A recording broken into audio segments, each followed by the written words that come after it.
Bonjour à tous, bonjour Alain Finkielkraut. Bonjour. Je vous ai déjà annoncé 2 fois qu'après les attentats de janvier, l'actualité reprendrait son cours normal. Alors je ne sais pas si on doit considérer comme normal qu'un homme adulte soit sommé de révéler devant un tribunal de la République ses pratiques sexuelles avec des femmes adultes et consentantes quoique prostituées. Peut-être aurons-nous le temps d'évoquer en deuxième partie d'émission le procès du Carlton de Lille où s'est déroulé cette semaine l'interrogatoire de Dominique Strauss-Kahn. Mais bien sûr, les attentats de Copenhague offrent une image plus dramatique et plus réaliste de ce qui est peut-être en train de devenir le cours normal de notre actualité en France et en Europe. Le terrorisme islamiste dirigé contre les symboles supposés de l'Occident mécréant et corrompu. Hier, vers 16h, un homme a donc criblé de balles la façade d'un centre culturel de Copenhague où se déroulait un débat sur l'islamisme, la liberté d'expression et le blasphème, en hommage à Charlie Hebdo et en présence du dessinateur suédois Lars Vilks.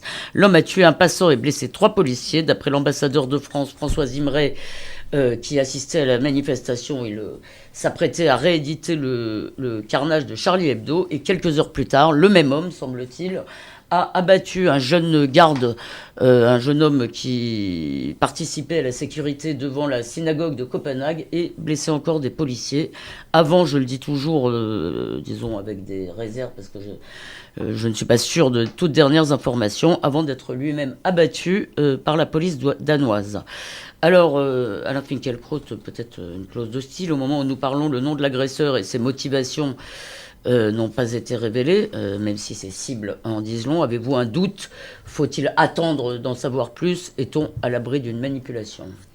Ou ai-je eu tort, en quelque sorte, de dire d'emblée que c'était le terrorisme islamiste qui avait frappé à Copenhague ? Écoutez, nous verrons bien, mais ce que je constate, c'est qu'après avoir traité 3 émissions durant du terrorisme et de l'islamisme radical, nous avions décidé tous les deux de passer à autre chose.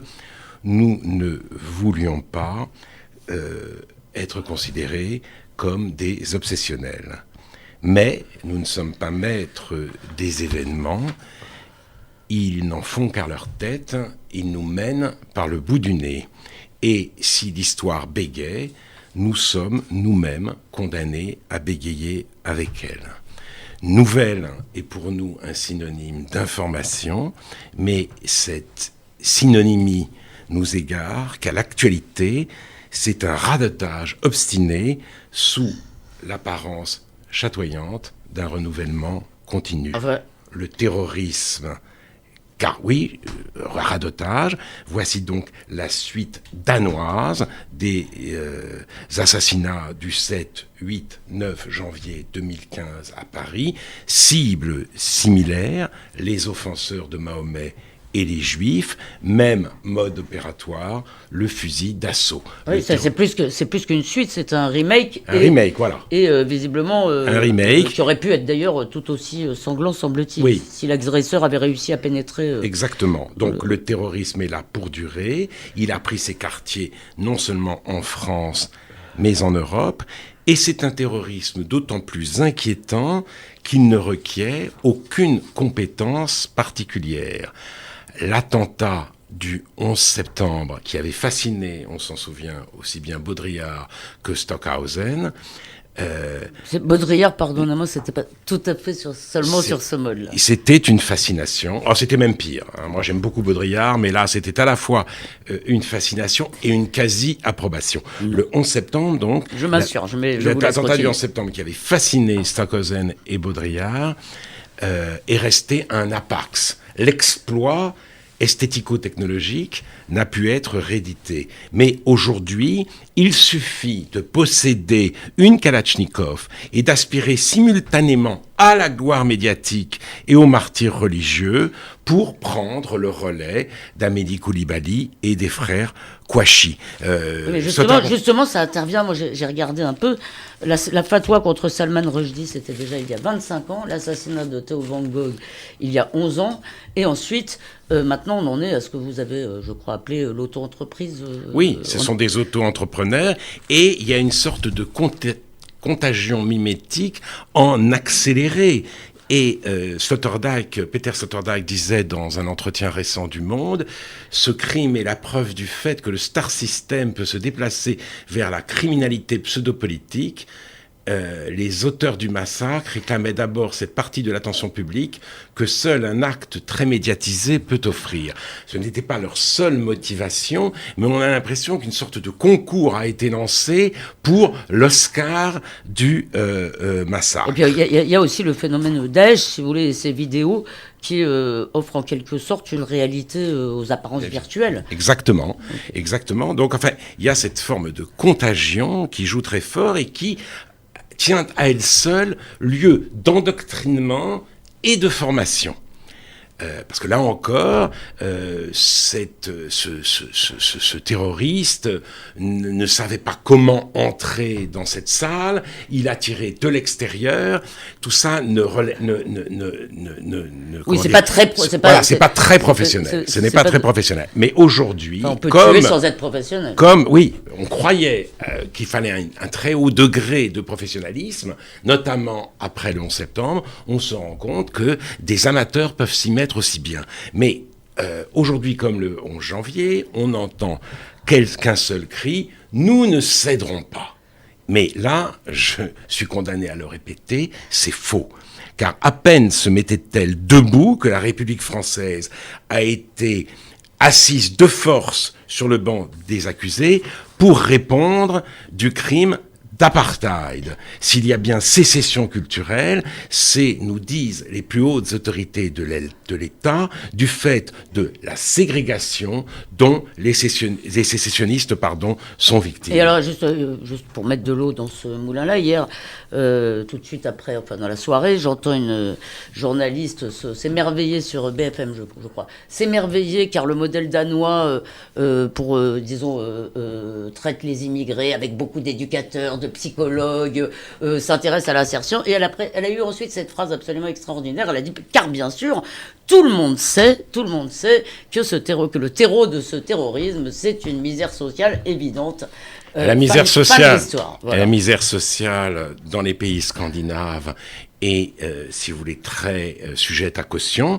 Et je voudrais rappeler que le Danemark a choisi une politique migratoire très ultra sélective. C'est la droite qui l'a fait, et la gauche s'est bien gardée de revenir sur cette initiative, sur cette mesure. Mais pour la gauche française, la source du mal est l'inégalité, c'est l'inégalité et rien d'autre. Donc elle ne veut pas voir, cette gauche, que l'islamisme radical est une réaction non à ce que l'Occident a d'inégalitaire, mais précisément à ce qu'il a d'émancipateur. Et j'en reviens toujours à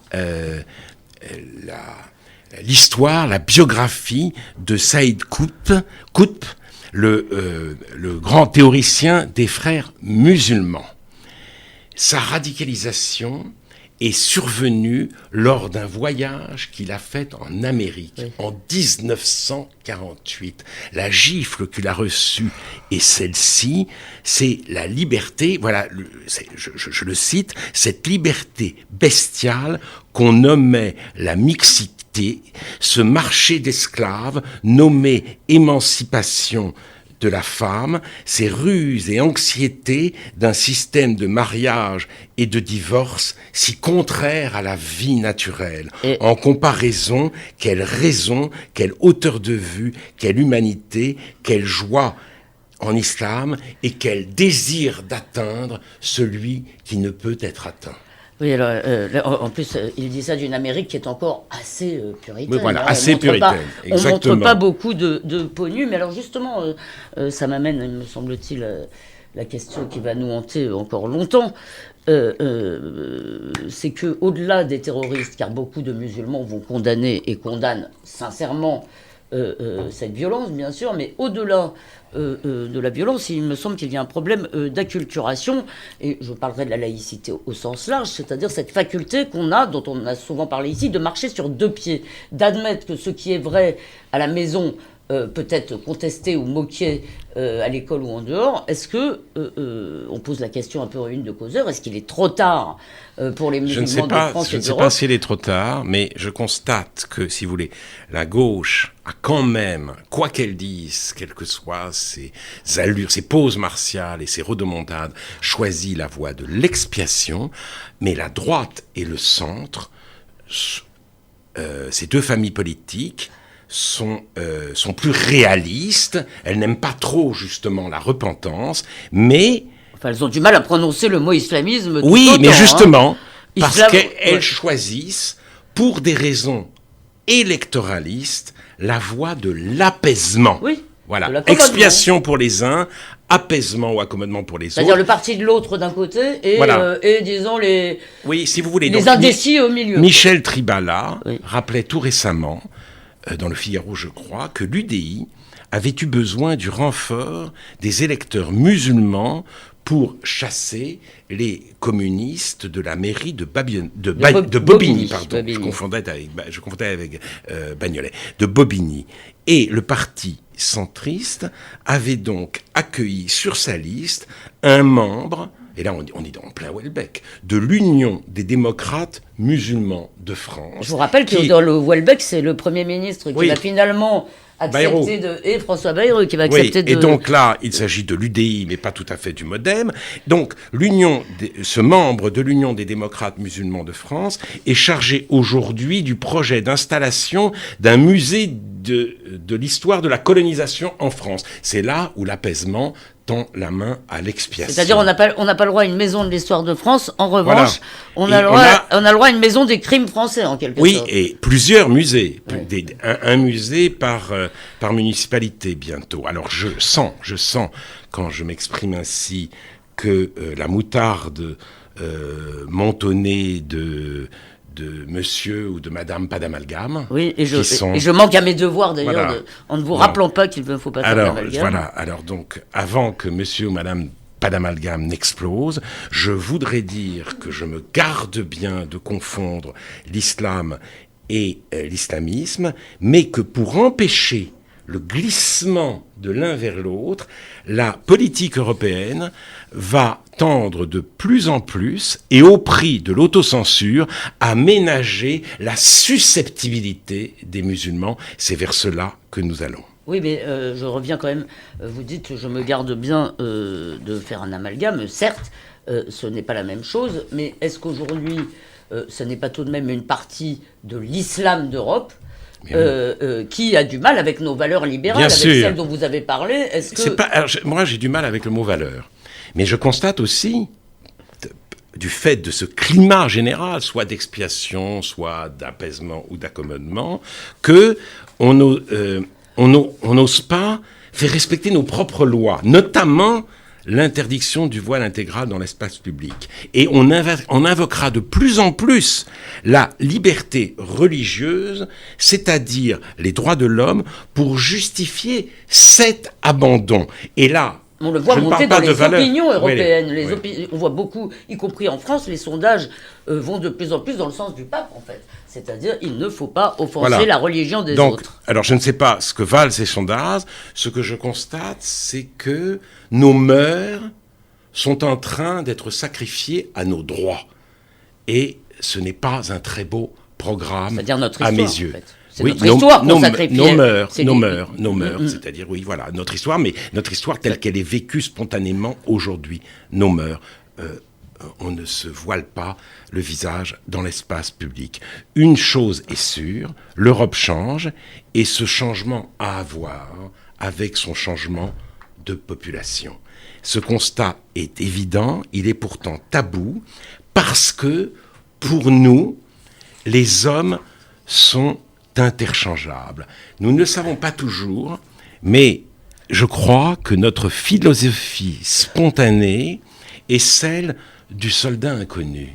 Celui, et je cite Ernst Jünger, dont la vertu réside dans le fait qu'on puisse le remplacer et que derrière chaque tué, la relève se trouve déjà en réserve. Alors bien sûr, la guerre de 14 nous a guéris du nationalisme, mais pas du soldat inconnu. Nous l'avons mondialisé. Nous en avons fait il incarne aujourd'hui notre idée de l'homme. Mais précisément, les choses ne se passent pas de cette façon. Les hommes ne sont pas interchangeables, ils ne sont pas remplaçables. Et combien de temps faudra-t-il pour que nous tirions les conséquences de notre erreur économique et que nous soyons capables de renoncer à ce modèle anthropologique du soldat inconnu? Mais il n'y a pas, en réalité, vous avez sans doute raison, sauf que nous ne savons pas que nous défendons ce modèle, et il est extrêmement difficile dans le débat public de sortir d'une équation totalement idiote sur le plan logique, c'est-à-dire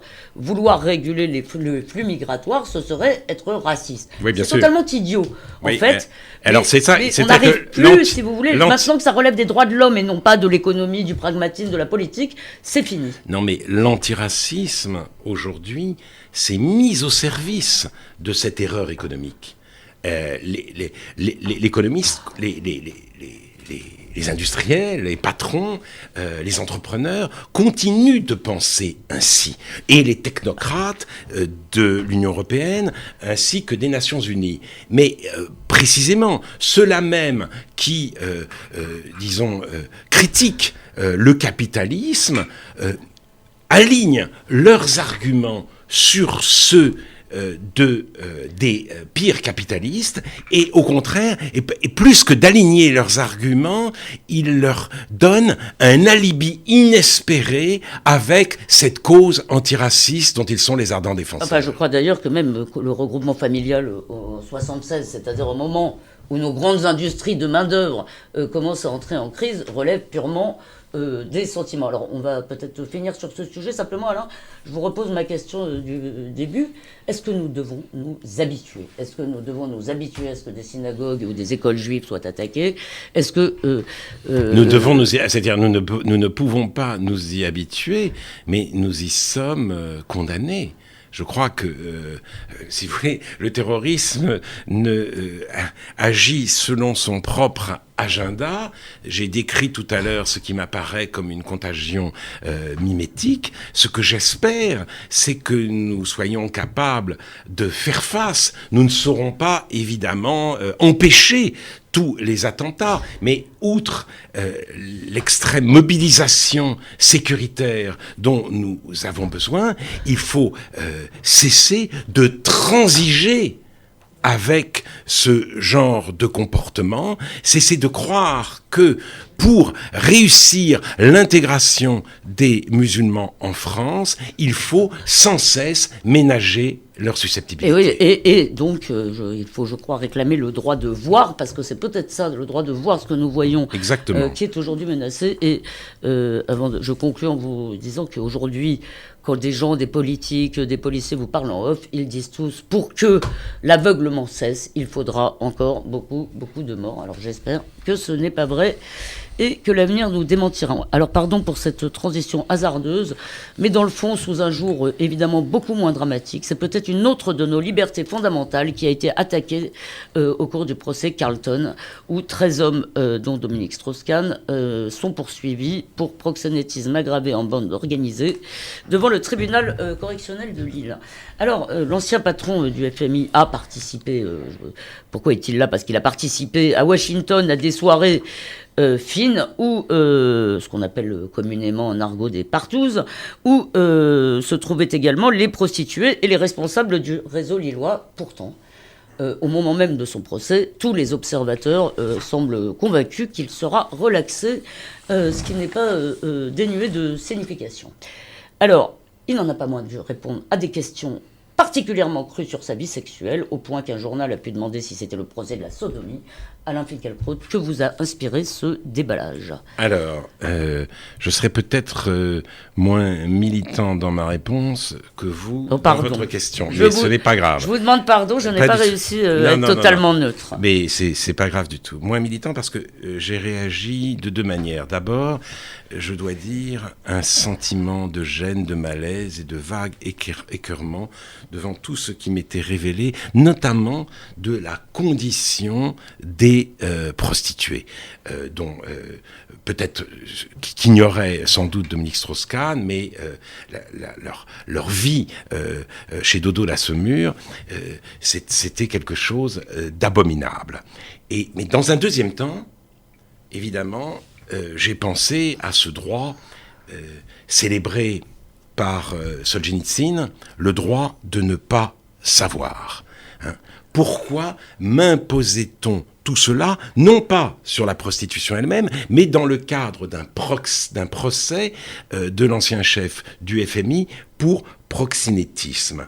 Parce que, évidemment, vous l'avez dit, que Dominique Strauss-Kahn ait ignoré ou non la qualité des femmes avec lesquelles il se livrait à ce qu'il appelait son libertinage, il n'est pas un proxénète. Le parquet a conclu par un non-lieu et l'obstination des juges a quelque chose de très étonnant. Et justement, je voudrais en parler, disons, brièvement, parce que nous sommes quand même aujourd'hui les héritiers de 68. 68, c'était l'époque de la liquidation, justement, de toute forme de culpabilité. Annie Ernaux le rappelle dans Les Années, ouais. Le slogan, c'est « Nous sommes tous des judéo-chrétiens », la misère sexuelle était dénoncée, et peine à jouir était l'insulte maximum, était l'insulte suprême. Or, il s'est produit donc à ce moment-là une révolution métaphysique. On croyait jusque-là à la primauté du spirituel sur le charnel, du céleste sur le terrestre, de l'intelligible sur le sensible. Tout était renversé en 68, tout a été renversé en 68 au profit du corps. Et or, on pourrait croire, avec cet accès de puritanisme, que nous soyons revenus à la métaphysique ancienne. Ce n'est pas vrai. Non, l'idéal ascétique est bien mort, mais c'est l'idéal démocratique qui prend le relais. Le féminisme, si vous voulez, nous a appris que le personnel est politique, puisque les femmes ont voulu échapper à leur espèce de domestication dans l'espace domestique, mais de là, on est tenté de conclure que tous les rapports de domination doivent être en quelque sorte éliminés de la vie érotique. D'où, en effet, ce scandale de la sodomie. Donc nous sommes, et j'en termine, dans cette situation particulière où Sade est en Pléiade et en même temps, un juge d'instruction peut penser que si Dominique Strauss-Kahn a eu des relations de ce type avec une femme, celle-ci ne pouvait être qu'une prostituée. C'est-à-dire, il savait que c'était des prostituées. Et celle-ci elle-même ne pouvait être qu'une prostituée. Car une femme honnête, monsieur... Voilà. Donc cette coïncidence, si vous voulez, a quelque chose d'hallucinant, mais elle s'explique par, je crois, l'hubris, la démesure de l'idéal démocratique, et certainement pas par un retour à l'idéal ascétique. Alors tout de même, il me semble qu'il y a, vous l'avez déjà dit, cette idée qu'on va éliminer, si vous voulez, de la sexualité tout ce qui est trouble, tout ce qui n'est pas, si vous voulez, en quelque sorte, comment dire, oui, égalitaire, démocratique, transparent, tout ce qui ne relève pas de la domination. Ça me fait penser à un livre de Philippe Roth, justement, qui disait, mais oui, sauf que nous avons gagné que la domination peut changer de camp, et toujours. Mais il n'empêche, il y a derrière ça une volonté d'édicter, me semble-t-il, une norme de la sexualité. Et je vous en donne un exemple. Une des prostituées, et je ne conteste pas évidemment le caractère poignant de leur témoignage, elle a dit qu'elle était consentante, mais que cela avait été violent ou brutal. Et ensuite, on a interrogé Dominique Strauss-Kahn sur le fait, est-ce que vous avez souvent des comportements brutaux ? Mais oui, je comprends, si vous voulez, mais alors est-ce que quelqu'un peut aller chez le juge en disant, oui, je n'ai pas aimé la façon dont mon compagnon ou mon mari m'a fait l'amour, il pense à autre chose. C'est-à-dire, il y a vraiment quand même une espèce d'idée normative, non ? Oui, c'est-à-dire c'est une normativité... Mais qui n'est pas puritaine, c'est ça que vous avez dit. Qui n'est pas puritaine, et c'est une normativité imposée par l'idéal égalitaire. Nous sommes devenus des fous d'égalité. Il vaut mieux être un fou d'égalité qu'un fou d'Allah, tant qu'à faire. Mais un fou d'égalité, c'est celui, en effet, qui voudrait aplanir tous les conflits, en finir avec toutes les hiérarchies, jusque dans l'alcôve. Et donc, voilà, comme Dominique Strauss-Kahn a une sexualité un peu rude, il peut se retrouver au tribunal. Et en effet, c'est désolant, mais d'un autre côté, si vous voulez, je dois le dire, oui, je n'ai pas été tellement sensible aux pleurs de ces femmes à l'audience qu'à ce qui a été révélé de leur vie, oui. De la prostitution. Oui, mais bien sûr, c'est-à-dire que, c'est ce que j'allais vous dire, dans la prostitution, il y a une relation égalitaire. Évidemment, l'État doit tout à fait se mobiliser pour qu'il n'y ait pas d'agression, pas de traite et d'exploitation, mais est-ce que même la prostitution, si vous voulez, fait partie peut-être du type d'égalité qu'on ne va pas supprimer? Non, mais on souhaiterait la supprimer parce qu'on considère que c'est une aliénation du corps. Et il est clair que je m'oppose à cette volonté réformatrice, mais en même temps, on ne peut pas dire que les conditions faites par Dodo la Saumure aux femmes qui travaillaient sous son égide plaident en faveur de la prostitution elle-même. Voilà, non, certes, même si je vais vous faire hurler avec le propos, je crois, d'un écologiste qui dit « De toute façon, la prostitution ne profite jamais qu'aux hommes blancs, vieux et gras ». Alors, ça, il y a peut-être encore... Sans commentaire. Voilà. Quoi qu'il en soit, dans ce cas... Mais je me sens pas visé, parce que je suis vieux, mais je suis pas grand. Vous n'êtes pas grand, et vous n'êtes pas vieux, et oui, vous êtes blanc. C'est vrai. Mais vous êtes Alain Finkielkraut. Je ne suis pas gras, c'est le principe. Et en tout cas, peut-être que sur ce point-là, les Français marchent de moins en moins, parce que malgré tout, l'opinion n'a pas suivi les appels disons, à l'indignation et au lynchage de Dominique Strauss-Kahn. Eh bien, cher Alain Finkielkraut, je suppose que nous reviendrons la semaine... Nous ne reviendrons pas la semaine prochaine. Oui, je suis en vacances. Sur les suites des attentats de Copenhague, car nous sommes en vacances. Et j'espère bien que les attentats prendront des vacances également. Nous vous lisons dans Causeur d'ici là, et on se retrouve le 1er mars.